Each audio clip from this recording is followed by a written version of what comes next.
Assalamualaikum warahmatullahi wabarakatuh.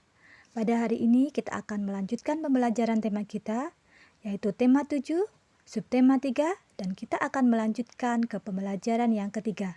Sebelumnya kita awali dengan bacaan basmalah bersama-sama. Bismillahirrahmanirrahim. Peristiwa lahirnya Pancasila. Pancasila berasal dari bahasa Sanskerta, yaitu panca dan sila. Panca artinya 5 dan sila artinya dasar. Jadi, Pancasila berarti 5 dasar atau 5 asas. Istilah Pancasila telah dikenal sejak zaman Majapahit, yaitu terdapat pada Kitab Negara Kertagama, karangan Empu Prapanca, dan Kitab Sutasoma karangan Empu Tantular. Dalam Kitab Sutasoma, Pancasila berarti berbatu sendi yang 5 atau pelaksanaan kesusilaan yang 5. Pada tanggal 1 Maret 1945, pemerintahan membentuk Badan Penyelidik Usaha-Usaha Persiapan Kemerdekaan Indonesia atau BPUPKI. Dalam bahasa Jepang, BPUPKI disebut juga Dokuritsu Jumbi Kosakae yang diketuai oleh Dr. Rajiman Widyodiningrat. Tugas utama BPUPKI yaitu melakukan penyelidikan terhadap usaha-usaha persiapan kemerdekaan Indonesia. Lahirnya Pancasila sebagai dasar negara terjadi pada saat sidang BPUPKI yang pertama. Dari sidang BPUPKI yang pertama, muncullah 3 tokoh yang mengusulkan konsep tentang dasar negara Indonesia. Ketiga tokoh tersebut diantaranya M. Muhammad Yamin, Profesor Dr. Supomo, dan Insinyur Soekarno. Pada tanggal 29 Mei 1945, Muhammad Yamin mengusulkan 5 dasar negara, yaitu 1. Peri kebangsaan, 2. Peri kemanusiaan, 3. Peri ketuhanan, 4. Peri kerakyatan, dan 5. Kesejahteraan rakyat. Pada tanggal 31 Mei 1945, Profesor Dr. Supomo dalam pidato singkatnya mengusulkan 5 asas. Yang pertama persatuan, 2 kekeluargaan, ketiga keseimbangan lahir batin, 4 musyawarah, 5 keadilan rakyat. Pada hari terakhir sidang BPUPKI yang pertama, tanggal 1 Juni 1945, Insinyur Soekarno berpidato tanpa teks tentang calon rumusan dasar negara Republik Indonesia, yaitu yang pertama internasionalisme, yang kedua peri kemanusiaan, yang ketiga mufakat atau demokrasi, yang keempat kesejahteraan sosial, dan yang kelima ketuhanan yang Maha Esa. Kemudian untuk memberikan nama pada kelima dasar tersebut diusulkan istilah Pancasila, sehingga tanggal 1 Juni 1945 dianggap sebagai hari lahirnya Pancasila sebagai dasar negara. Setelah masa persidangan pertama selesai, BPUPKI membentuk panitia kecil bersama Panitia 9. Panitia 9 diketuai oleh Insinyur Soekarno.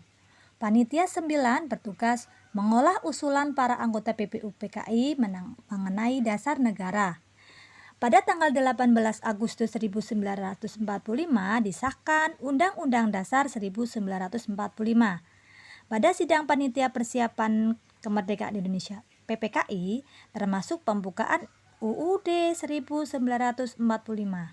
Di dalam pembukaan UUD 1945 termuat isi rumusan prinsip dasar negara yang disebut Pancasila, tepatnya pada alinea keempat yang berbunyi sebagai berikut. Yang pertama, ketuhanan yang Maha Esa, 2. Kemanusiaan yang adil dan beradab, 3. Persatuan Indonesia, 4. Kerakyatan yang dipimpin oleh hikmat kebijaksanaan dalam permusyawaratan perwakilan, yang kelima, keadilan sosial bagi seluruh rakyat Indonesia. Peran Pancasila dalam menjaga keberagaman bangsa. Pancasila sebagai dasar negara merupakan kepribadian dan pandangan hidup bangsa Indonesia. Maka nilai-nilai luhur yang terkandung di dalamnya harus dipahami dan diamalkan oleh setiap warga negara Indonesia.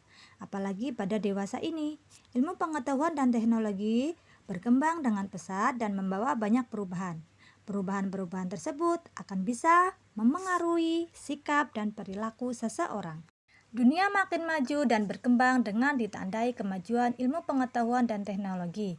Untuk itu diperlukan sikap yang bijaksana dan sikap yang mau dan bersedia membuka diri dan tetap waspada menerima perkembangan dunia.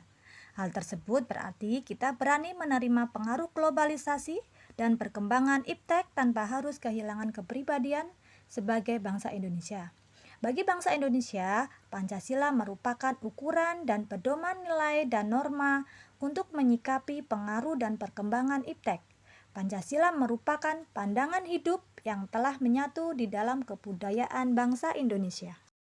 Nilai-nilai Pancasila sesungguhnya telah ada dalam kehidupan bangsa Indonesia yang beragam. Sebuah nilai yang menunjukkan adanya perilaku dan sikap kerukunan serta kerjasama dalam masyarakat yang beragam, yaitu hidup gotong royong. Dalam kehidupan masyarakat kita sering menghadapi masalah yang menyangkut kepentingan bersama. Kegiatan untuk membantu anggota masyarakat yang lain secara bersama-sama dan sukarela disebut bergotong royong. Kegiatan ini dilakukan atas kesadaran bahwa dalam hal tertentu, permasalahan yang dihadapi salah satu anggota masyarakat dapat dibantu dengan sukarela dan bersama-sama. Kegiatan ini menunjukkan nilai-nilai Pancasila yang dilaksanakan secara sadar oleh masyarakat Indonesia untuk kepentingan bersama. Begitulah tadi pembelajaran kita di tema 7, subtema 3, pembelajaran yang ketiga. Buku akhiri, wassalamualaikum warahmatullahi wabarakatuh.